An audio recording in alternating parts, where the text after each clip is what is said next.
ever. How many of you know that the Chinese are now the fast-growing dominant economy in the world?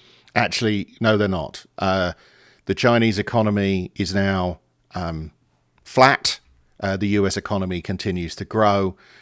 Certainly, he is right to say the Chinese economy has grown much faster over the last 40 years. But frankly, it's grown because 40 years ago, China was still having famines. America hasn't had anything like that since, well, ever, actually, in American history.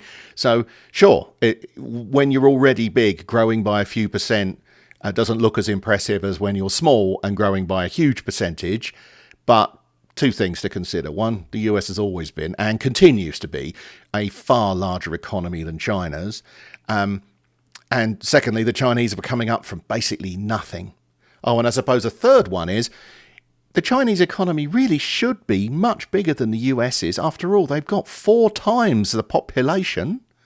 So think about what the GDP per head means. And that's the one that really matters here, because all of us individuals live in a country. So if you look at China's GDP per head, let's got it written down here, and it's probably on your screen now. China's GDP per head is $12,614 per person. $12,000.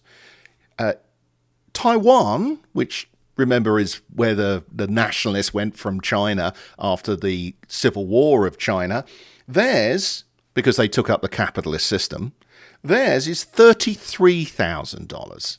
It's one of the reasons the Chinese are probably trying to take Taiwan back over again, partly because it's PRC mantra, and secondly, it's embarrassing, isn't it, that with all the resources that China's got, that their economy on a per head basis is a third that of Taiwan.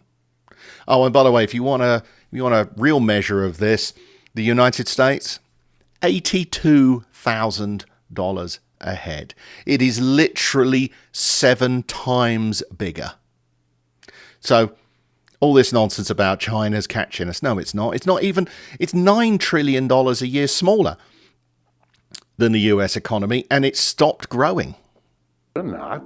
We haven't been for a while. Every major high-tech firm in this country has an analog. In China? No, it doesn't have an analog in China. There is no Google, Microsoft, Amazon. I mean, you can talk about things like Alibaba. In fact, why don't we? Alibaba, Jack Ma, he owned 56% of Alibaba, which was growing very fast. It's a kind of an Amazon equivalent, really.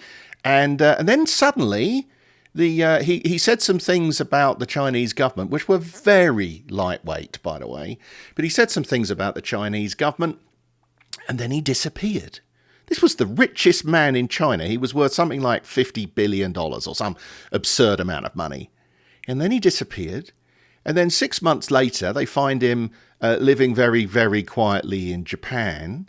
And somehow he's given away all of his shares. Isn't it amazing? And all of his wealth's gone as well.